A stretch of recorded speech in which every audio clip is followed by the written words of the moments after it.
Come in. No, it's you, T.E.A.B.A.G. I say, I do believe this is the first time you've sought me out since you arrived. What's on your mind, then? Sir Charles, I believe that I have figured out a way to cut down on losses in the front lines. I have recently gotten some letters containing suggestions from Kemp and Valkyrie regarding support vehicles for the Trident, and it has inspired me. Now, their suggestion was to develop a vehicle to help those things, what are they called again? You know the ones that ruin the paint job when you run them over. Infantry, that's the one. But what if we could develop an armored vehicle to replace them entirely? A series of miniature walking tanks that could occupy buildings and are controlled by either wire or radio frequencies. Good Lord, man. What the devil are you talking about now? We've a world war to win, not War of the Worlds. Do you seriously believe that infantry can be replaced by walking tanks? Please tell me you jest, sir. No, you are right. It would necessitate pilots to act as the eyes, and we're right back to trusting men of the front line to properly communicate information. I suppose Kemp's suggestion would work well until we can make cameras small enough. A blended infantry carrier and support vehicle. He was serious, wasn't he? Of course he was.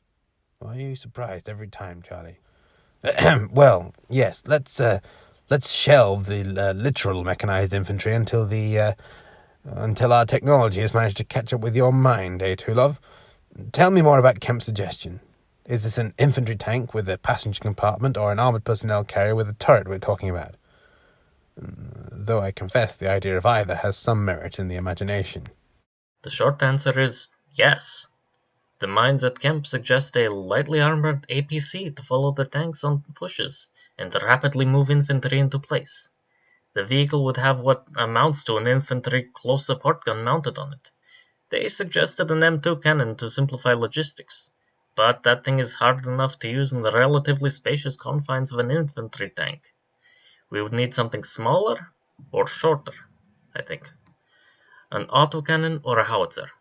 I know the RAF has a monopoly on aluminum right now, but could they spare a few Hispanos for a test? Steady on now, T.E.A.B.A.G. I said tell me more, not start requisitioning autocannons. Remember, my job is to coordinate a process whereby you and your peers pitch designs to meet a War Office requirement. I don't get to decide what the Army spends its money on or its resources any more than you do, let alone influence doctrine. There's no call for a vehicle like this. Not yet, anyway. I do acknowledge the concept as promised, but I'll need to talk to some people. A lot of people. The Trident Division might just be the place for such a thing. But it's a big if, mark me. You really think Kemp's idea is worth staking a reputation on? It is a novel idea. Unorthodox. One that I would argue makes much more sense moving forward.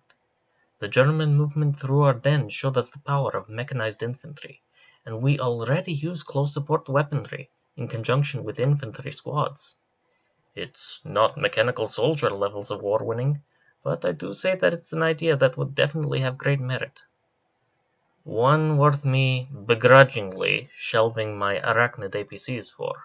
What's unorthodox here, T.E.A.B.A.G, is me pitching one of your ideas, or in this case one of your contacts' ideas, to the War Office. They're the ones that are meant to set the requirements. But this concept sounds useful, especially in the proposed Trident Division. In fact, I have a feeling that such a vehicle could make or break that very proposal. So, on this occasion, I shall stick my neck out for Kemp's proposal, on the recommendation of a known madman. I make no promises, and hold out only modest hope for my success, but perhaps I can secure some reserve equipment for Kemp to build a proof-of-concept prototype at the very least. You can tell him to forget Hispano cannons or M2 guns, though, T.E.A.B.A.G. You'll be lucky to get fixer-upper Ehrlichons or an old mountain howitzer, the way things are going. We're already throwing almost everything we have at the Bosch. Same goes for engines, I'm afraid, but I'll do my best. I don't intend to make a habit of this kind of thing, I'll have you know. I make an exception, just this once. We can't go taking every idea T.E.A.B.A.G delegates dream up to the War Office, you understand?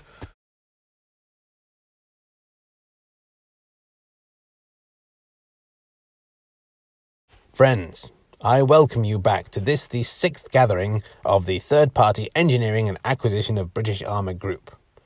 Please, take your seats so that we may begin. Let me start by voicing my thanks for coming here at such short notice. The reason for this is that we have been given a very limited window of time in which to prove to the powers that be that a new armoured vehicle concept is not only viable, but also useful on the battlefield, capable of giving our mechanized divisions an edge over their German counterparts. Now, don't think I don't see that look in your eyes. What need have we of a further advantage against the Jerrys when they're already in full retreat? Well, fear not, my friends. The press has not been lying to you, nor do we expect our fortunes to imminently worsen. The Royal Navy has gone to great lengths to recall home as many destroyers and cruisers as can be spared across the Empire. And 2 weeks ago, they were finally refueled, rearmed, and ready to strike. And strike they did, in overwhelming numbers, and drove the German surface fleet from the English Channel in a victory Admiral Tovey is rightly proud of, and we shall all never hear the end of it. But you already know this, of course. The aim of this naval action was not the destruction of German ships, but the restoration of control over the Channel. With naval superiority restored, and the airspace still contested, the Boche are having a damn awful time of it trying to reinforce and resupply their invasion forces. Their loss is, of course, our gain. The balance of power has now shifted in our favour, and with the aid of the armies of the Commonwealth and material support from the USA, we are certain now that we can evict the Hun from our land in fairly short order. And if they try to dig their heels in, well, Miss Valkyrie here has provided us with the perfect means to oust them from even the sturdiest of entrenched positions. What, then, have I called you here for? Well, victory in defence of our island is no victory worth settling with, when all of Europe still suffers under the thumb of a mad dictator. And more to the point, if we allow Hitler to consolidate his gains on the continent, then we can rest assured he will only seek to invade us again in some years' time, with an overwhelming force we simply cannot hope to repel. No. Once the last Jerry has been driven back into the sea, there will only be the briefest of moments for congratulating ourselves. For then begins the work of defeating the Third Reich in earnest. Then it will have been shown that being crushed under the tracks of German panzers is not the inevitable fate of any democratic power that should seek to oppose them. We shall have begun to dispel the very myth that even now Hitler weaves to keep the German people under his spell. We must keep up the pressure on such an adversary. Never let him rest. Never let him take advantage of the ground he has gained, but press him on all sides, with the same indefatigable determination that has endured the assault on our island home.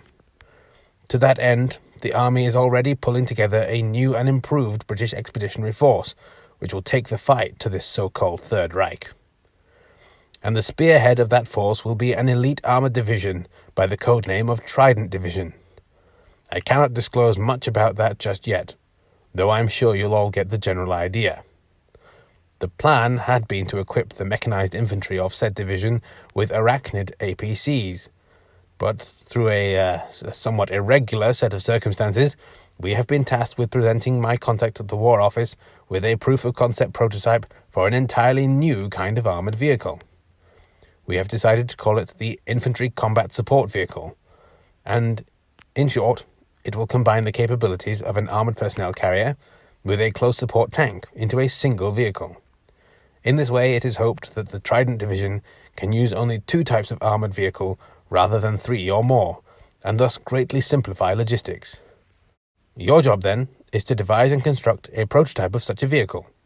It will need to be able to transport 6 infantrymen and their gear, as well as the vehicle crew, and is expected to mount a fully rotating turret with a howitzer for fire support. Your prototypes will then compete against each other in a set of evaluations, and the most promising design will be pitched to the War Office for a potential production contract. Please see the following specification.